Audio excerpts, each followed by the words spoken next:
Did you know that recently, archaeologists have completely flipped our understanding of the past upside down?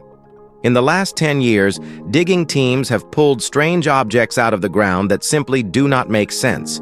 These items are built with such strange shapes and materials that even the best scientists are left scratching their heads. It feels like we are looking at a puzzle with missing pieces. And in this video, I will show you 15 of these bizarre treasures. So, don't go without watching all in the list. Number 15, the New Orleans Roman grave marker.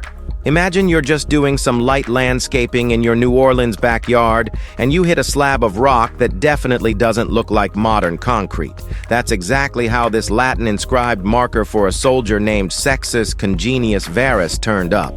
At first, and everyone freaked out thinking the house was sitting on a secret cemetery, but the truth is actually a lot more Ocean's 11. It turns out this stone was stolen. It was officially listed as missing from a museum near Rome, and it's pretty much certain that an Allied soldier swiped it after World War II to sell as a souvenir. There was zero oversight on the antiquities trade back then, so this 22-year military veterans memorial ended up traveling across the Atlantic, only to get lost in the dirt of Louisiana. It's a wild reminder that sometimes the discovery is actually just a crime scene from 80 years ago. Number 14, the Isernon Roman wells. If you want to find the really cool stuff, you have to look where the oxygen can't get to it. Archaeologists in Isernon, France, started digging out these Roman-era wells. And because they were waterlogged and sealed off from the sun, the preservation is just insane. We're talking about more than 15 writing tablets that look almost brand new, alongside unfinished wooden combs and pikes that still have the shavings stuck to them. It's like the woodworkers just stepped out for lunch 2,000 years ago and never came back. They even found these high-tech shoes with risers on the soles, basically ancient platform boots designed specifically to keep your feet dry in the damp French mud. This site proves that this region was the Silicon Valley of Roman woodworking, showing off advanced templates and hollowed-out wax tablets that were way more sophisticated than anyone expected for the time. Number 13, on the Negev Desert figurine burials. There is something deeply personal about the way people were buried in the Negev Desert 1,500 years ago. Archaeologists recently opened 3 stone-lined graves from the Roman-Byzantine period, 2 women and a child, and found something that honestly gave me chills. Every single person was buried with a tiny, unique pendant carved to look like a human being. These aren't just generic dolls. They have individual facial features, and the theory is that they were actually depictions of their ancestors meant to guide them. It's a beautiful, quiet glimpse into the religious crossover of the time, showing early Christians practicing in a region that's been occupied since the Middle Bronze Age. This spot eventually became a major trade capital with fortified buildings, but these little figurines remind us that even in a massive trade hub, people were still obsessed with carrying their families' faces into the afterlife. Number 12, the Hugh Miller mourning ring. You've got to love a good metal detectorist success story, especially one that spans 2 continents. This guy was wandering a beach in South Africa when he found a gold ring inscribed with the name Hugh Miller, a famous Scottish geologist. This thing is a mourning ring, a huge trend in the 1800s, where you'd wear the name and death date of a loved one to keep them close. Hugh's daughter apparently took it with her when she moved to Australia in the mid-1800s, but it vanished somewhere along the way. Did it fall overboard during a storm? Was it stolen by a cheeky sailor? Nobody knows how it ended up buried in South African sand for a century. But the restoration is finally finished. Now, after its long, unintended vacation at the beach, the ring is heading back to Scotland to sit in the Hugh Miller Birthplace Museum. Number 11, the Swat Valley Gold Sheet. There's a private collector in Hong Kong holding on to a piece of gold that completely rewrites the patronage story of Buddhism in Pakistan. Found in the Swat Valley, this thin sheet of gold is covered in Brahmi script dating back to the 3rd century CE. It's a Prakrit inscription, And when experts translated it, they realized it wasn't just a random prayer. It was a formal record of a donation from royalty. This is a massive deal because it proves that the elite were putting their full financial weight behind spreading Buddhism in the region during that era. Finding gold like this is rare enough, but finding it with a paper trail for 1,700-year-old royal bank transfers is on a whole other level.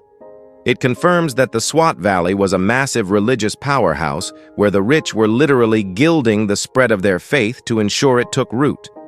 Honestly, if I hadn't seen the photos of this next one, I'd think it was a complete prank. Check this out. Number 10. Egyptian toothpaste.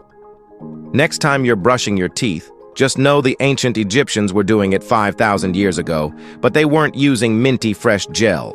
They actually used their fingers to rub a paste onto their teeth before toothbrushes were even a thing. There's a recipe on a papyrus in Vienna from the 4th century that sounds like a dare.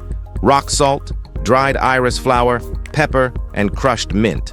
Apparently, it smelled like a punch to the face and probably tasted just as aggressive, but it actually worked to keep their teeth white.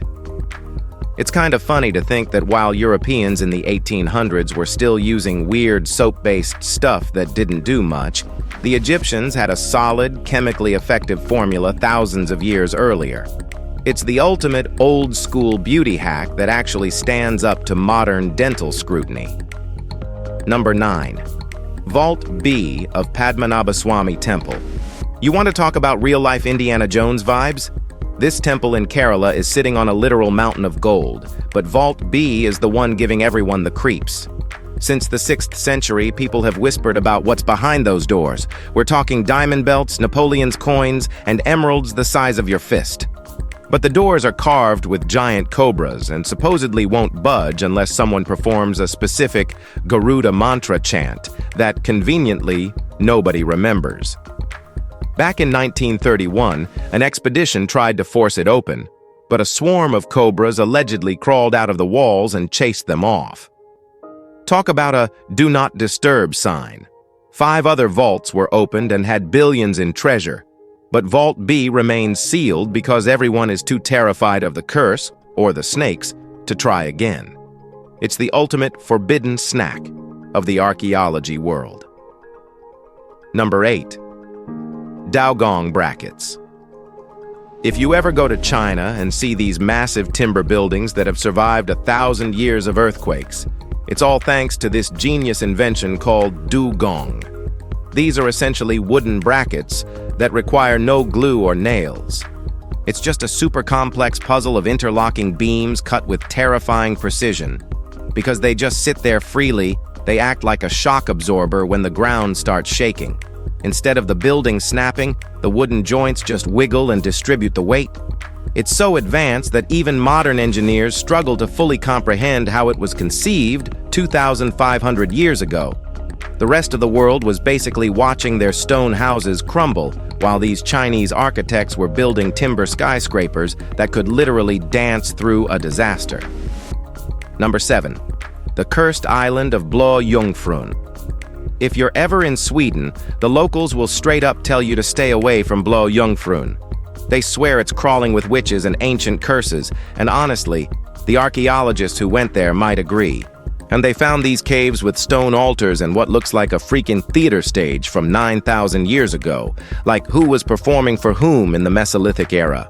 They even found hammer stones used for grinding stuff up, probably for some ritualistic offerings that I don't even want to guess at.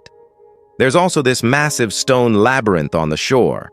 People are so superstitious that not a single stone has been stolen in centuries because moving one supposedly ruins your life.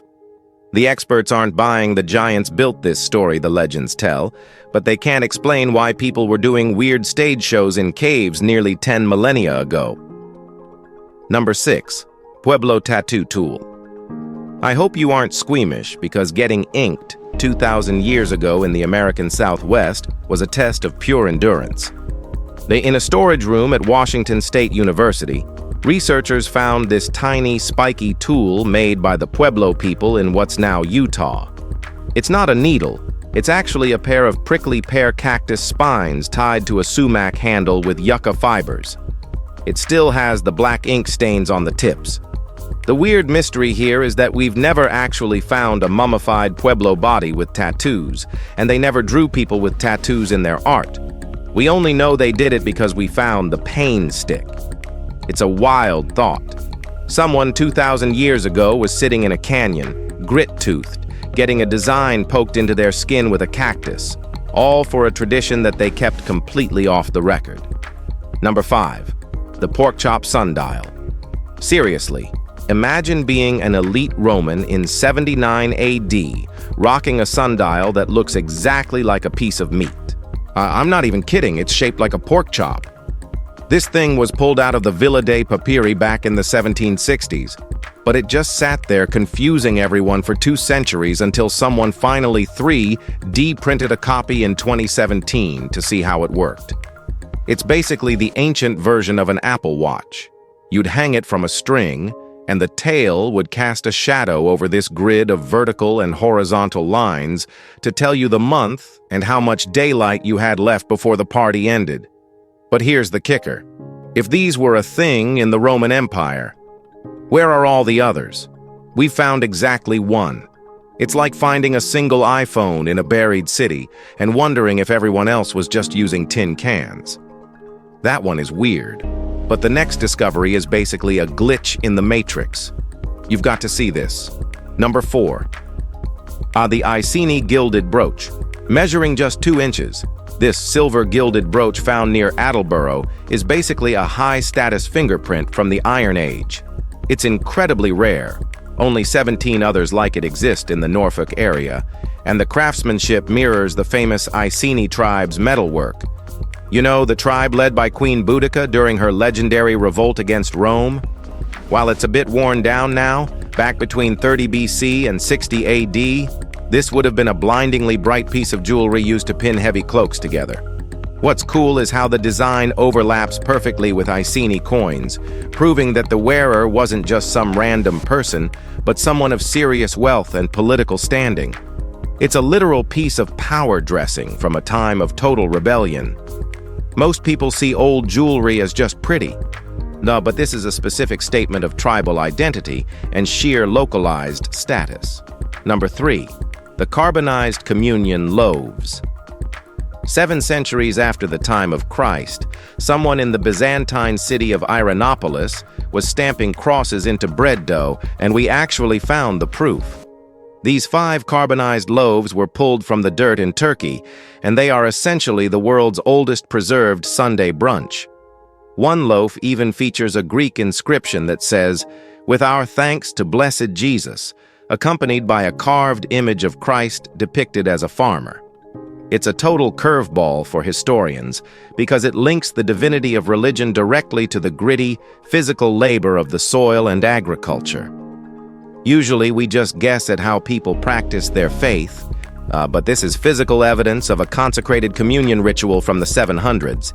It's wild to think that bread, of all things, survived over 1,000 years just to tell us that the city's residents were deeply devout farmers.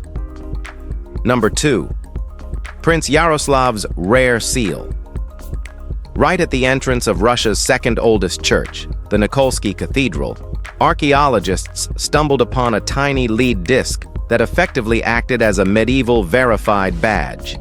This is the personal seal of Prince Yaroslav the Wise, dating somewhere between 978 and 1054.